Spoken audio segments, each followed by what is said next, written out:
I think I would put this one. I'm going to do a Kilowatt Case tier list since the new skins just came out with a Zeus skin and a new knife. Rank them on the tier list and see where we put them. See what skins we like and what we don't like, and let's get right into it. So starting off with the dual Berettas hideout, these ones aren't too expensive and they are a blue. These really don't stand out to me. They're not anything special. It's just some like sloppy spray paint on the skin. So I'm going to put these down in D tier because there's a lot of better dual Beretta skins out there. Moving on to the Nova, we have the Nova Dark Sigil. This skin isn't anything crazy. I know there's a lot of better Nova skins out there. Now the price isn't too crazy on this either, and I expect it to go down a little bit more since there's not a lot of trade up potential. So this one isn't anything crazy. Again, we have like the Nova Antique, which is really nice, which trades up to the Op Asimov. So this one I'm just gonna put in the D tier. Again, I don't think it's anything special. And moving on to the Tech 9. Now this skin I really like.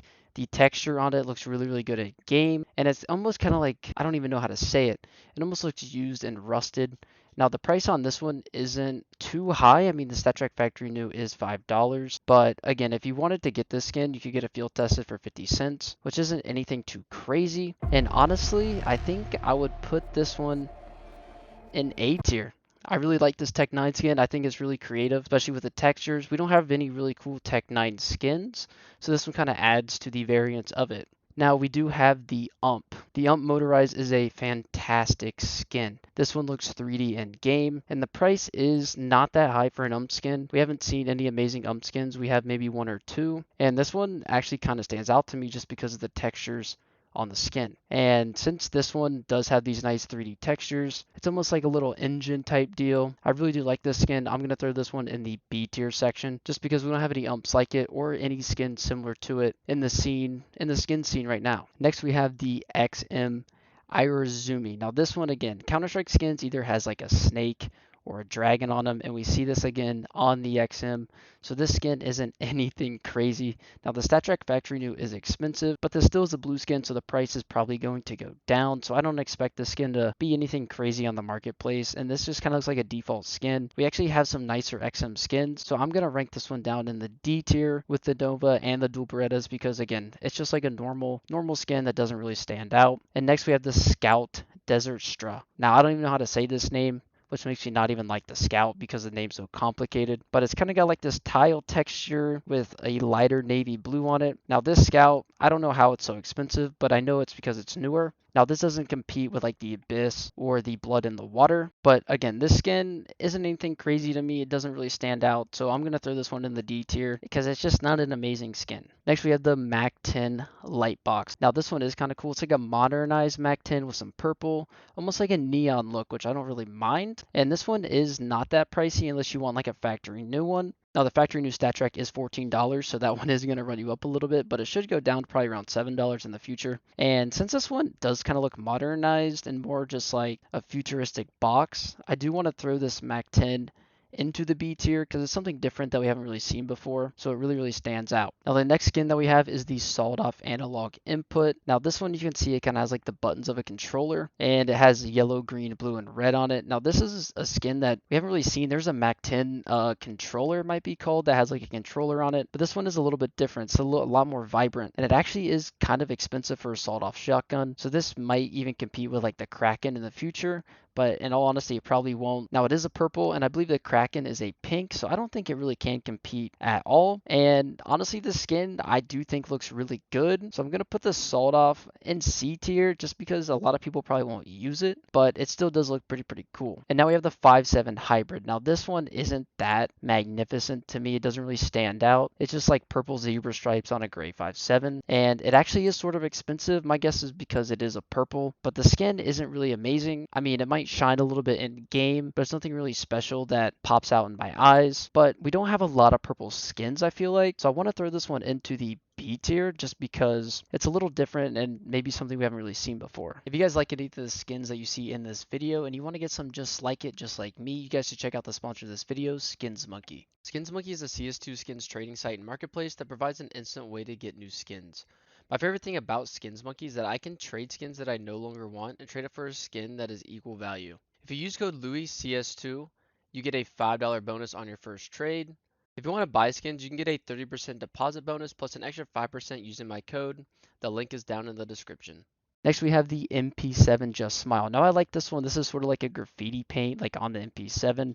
It's a really cool design, and it does stand out from the other MP7 skins that we have. We don't really have a lot of skins vibrant like this with the purple and yellow combo, which I really, really like. Kind of reminds you of the Lakers, hashtag Kobe, rip Kobe. But this one is expensive, and I think rightfully so as a purple. And the design of the skin, it does have a lot of potential for some sticker crafts with the amount of purple stickers that we have in the game from teams making the major. So I'm actually going to throw this MP7 into A tier just because the design and the paint looks really, really good. I really do enjoy that one a lot. Next, we have the M4A4 Edgelord. Now, this skin I really do like because when it's battle scarred, it actually turns more of a dull brown color. And then when it's factory new, it's more of a gray. So there's a lot of variance in this M4. And you can see in the price that the battle scarred, let's say the stat track, is more expensive than the field tested and the well worn. For the non-stat track, it's the same price as all these, but you can see the factory new is obviously more expensive. Now, since the skin has a lot of different variants, the price will fluctuate a lot, and the skin design actually goes into play into our tier list. But again, the one thing I don't like is that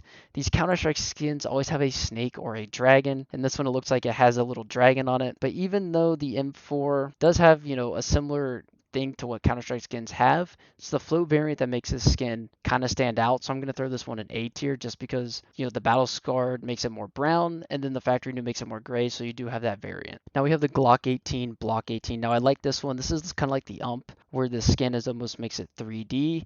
So it kind of stands out a little bit more, but the only problem and the pickiness that I have of the skin is that it's actually on the barrel, which I don't really like because you won't be able to see the 3D unless you're inspecting the skin. This Glock isn't that much for it being a purple and kind of like the design of it in the 3D, like the ump. I did like the ump because the 3D-ness was like up on top of the gun instead of hidden by the handle where your hand is going to be. So if this design was up top, I would definitely put this Glock in A tier, but I think this one is a little bit more expensive as well just because it's almost like a Lego themed. So since only the 3D textures on the bottom, I'm going to put the Glock in B tier just because I would like to see the 3D on top of the gun where like you're actually using it. But again, B tier is fine. If the Glock design was a little bit different, I would throw it up in A tier. Now we have one of my favorite skins of the case. It is the USPS Jawbreaker. This skin is awesome. Again, we see some more yellow. I feel like we don't have a lot of yellow skins, and we kind of have that yellow and purple combo, which I really, really like. I think that design just stands out very, very well. And you can see that this skin is actually very, very expensive on the marketplace, which I think rightfully so. As a pink, the skin is really, really awesome. And just because of the design of the skin and how it stands out, I'm actually going to throw this in A tier. I think it's a really cool skin, and we haven't really seen it. Any designs like that, maybe, like a kill confirmed could be similar to it, but this one actually really stands out to me, and I really, really like it. Now for the first ever Zeus skin. I love the design of this Zeus skin. It's called the Olympus, and it has Zeus on it throwing a lightning bolt. I think this is the perfect skin for the first ever Zeus skin, and what makes it even better is that there's a stat track version of this skin, and it's $245, which I think once more Zeus skins come out, it will go down, but since it's the only Zeus skin, it's obviously going to be more expensive, and it could stay expensive because it's the first ever Zeus skin. Now, I do like this design. I think this is an amazing design. I would love to see this on even like an op, which you probably won't, but I love the design, and it's the first ever Zeus skin, so I'm going to throw this up in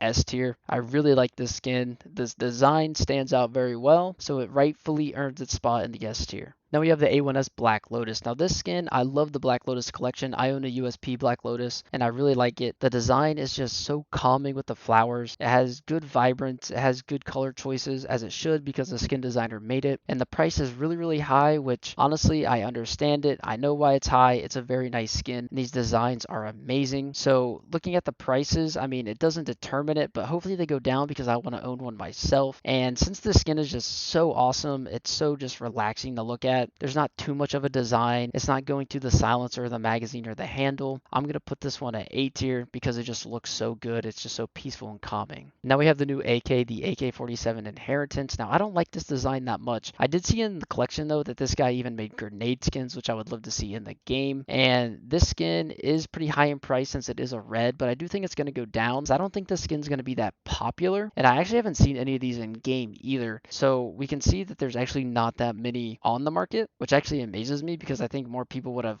maybe unboxed them. But this skin, again, it doesn't really stand out to me. It just kind of looks like an old pot. And I think a lot of you guys are going to hate me for where I'm going to put this on the tier list, but I'm actually going to put this in B tier just because it's nothing special. The skin's not shiny. It literally just looks like an old pot that some grandma might have in her house. And it's definitely an AK that I would never use. And now we have the Op Chrome Cannon. Now this Op I love. It looks like a Valorant skin. It almost looks like the Prism skins in Valorant if you guys haven't seen them. I'll put them up on the screen here, but these skins shine in game.